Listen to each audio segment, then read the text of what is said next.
SATOU SABALLY continues to struggle in Unrivaled, but Lou Samuelson has stepped it up. Let's get into Unrivaled Day 3.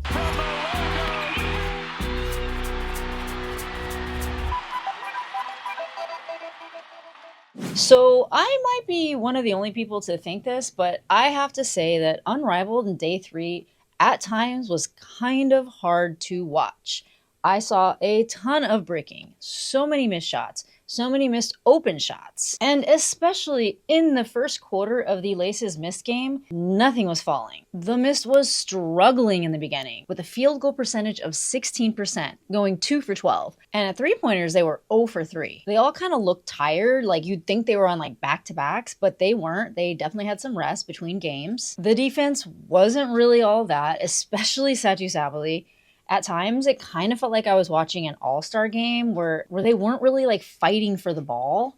But to be fair, I did see some really heavy blitzing action on the vinyl. So let's talk about the Phantom vinyl game first. Looks like the Phantom had 4 turnovers in the first few minutes of the game, and then they actually had 6 turnovers in the first quarter.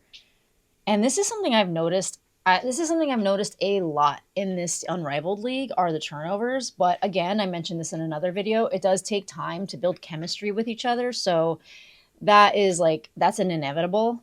But Aaliyah Boston, she struggled a lot. And it was kind of sad because it showed on her face. She looked frustrated. She kind of looked disappointed in herself. Just taking a look at the box score, Aaliyah Boston played 10 minutes and she did come away with 11 points. So she did kind of make up for a lot of the beginning, but this was Dearica Hamby's night. She played 11 minutes also, and she came out with 22 points. But Arike was on fire, just below Dearica Hamby, coming away with 21 points. Ryan Howard had a solid 14 points with 8 rebounds. Jordan Canada came away with 8, but she is fast. I'm telling you, there's going to be a game coming up soon where it's going to be her night. Ray Burrell came away with 8, and she's quick too. And while SATOU SABALLY did come away with 12 points for the game, she is just not looking good. She was just like really slow. She did get a few blocks, but defensively, she was not on her game. She came in the first few minutes of the third and turned it over twice. She's just not really shining in this league. Her defense isn't great. She did block a few, but she's not sharp, like, at all.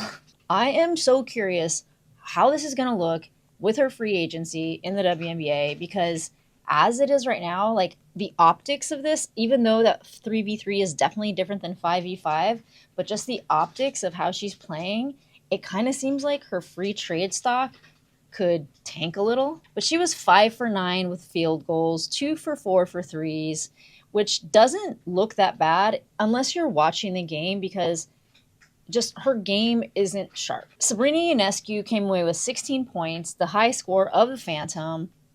Tosh Cloud was looking good. She came away with 11. Lou Samuelson, pound for pound, she was only in for 5 minutes? She came away with 11 points. So I am so glad to see this out of Lou Samuelson, I have to say. Like, if you compare her to Tosh Cloud, who had 3 times as many minutes as her, they scored the same amount of points, 11 points. And Sabrina was in for 17 minutes, and she scored 16. So Lou really only scored 5 points less in a lot less time on the court. She had a steal. She had a couple of assists. She was looking kind of good, kind of on her game. And again, I am just so happy to see this out of her. I knew she had it in her. She was like one of the best shooters, if not the best shooter on her team at UConn. There was one point where she set a really good screen for Sabrina, who went around and drilled a 3. But there is one thing that I have to say I am not the biggest fan of in Unrivaled, and it's these like very long in-game interviews.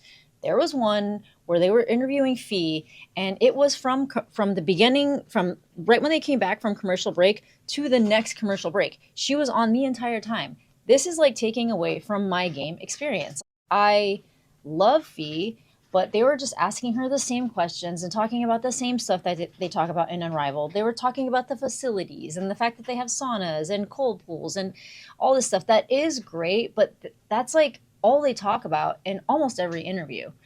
But when Jimmy Butler was interviewed, I don't know if this was like real, if he was really like throwing shade at the Phantom coach, Adam Harrington, but this is what he said. Speaking of learning, their coach is Coach Harrington, who you've actually worked with. Why are you rolling your eyes? He's a player development coach that you've worked with. What stands out about his style of teaching that can help these players in Unrivaled? Not much. I'll tell you what. Anybody can do what he do. He's just lucky he got such good players that they make him look good because he's not that great at what he does.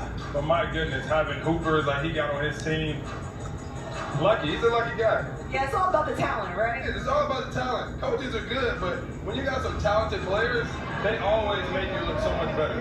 That's a statement in the statement, I guess. Ain't it? Ain't it? We don't like Adam. We don't like Adam. I'm gonna tell him you said that. Now, So yeah, if anybody knows if this is all jokes, feel free to let me know because Jimmy Butler is kind of like a fascinating guy, especially lately with like how blunt he is. But I wasn't sure. I wasn't sure the like realness of this. If he has like issues with Adam Harrington, and if you don't know who Adam Harrington is, he is the coach of the Phantom, and he was previously a player development coach. But yeah, woof. So now let's recap the Mist versus the Laces. I was really looking forward to this because the last Laces game was super entertaining. It was a bit of a blowout, but everybody really killed it in the last game. Kate Martin scored in double figures. Alyssa Thomas scored in double figures. I think most of them scored, or I think 5 of them scored in double figures. And in tonight, 4 of the players scored in double figures. But one thing that makes this team better than most of the other teams is they are comprised of more vets than most of the other teams. But like I said earlier, this had a really rough start with brick after brick after brick, mostly comprised of the misbricking. But the Laces weren't shooting their best either, as Alyssa Thomas mentions in her post-game interview. We're huge competitors, and I don't think we were too happy with our shooting tonight. I think tonight was a rough night shooting for us. We could have done a lot of different things, but overall we're just happy to get the win. And I think it was one of the commentators that mentioned this during the game, but in the first game that the Mist played, Stewie only scored 6 points. The only other time she's ever scored that low was 5 points against Candace Parker. But in this game, it was Stewart that pretty much brought home most of the points.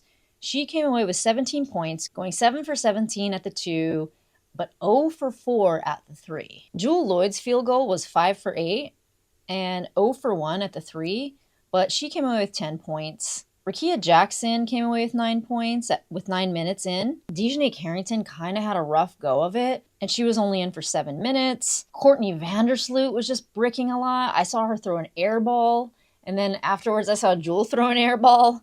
But I think that a lot of the issues is getting used to the pacing and knowing when to slow down. And I think the Mist are having a problem with not thinking quick enough, but moving too fast. Sadly, Aaliyah Edwards was in for 4 minutes and was scoreless. But as in the other game, Kayla McBride came away with 21 points.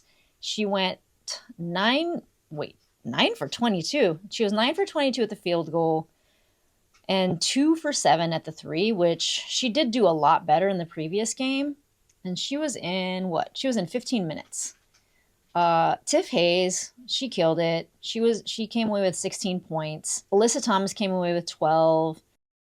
And Kate Money Martin, 10 points, 10 minutes. But the Laces dominated over the Mist, 63-43. And the Mist were terrible at the 3.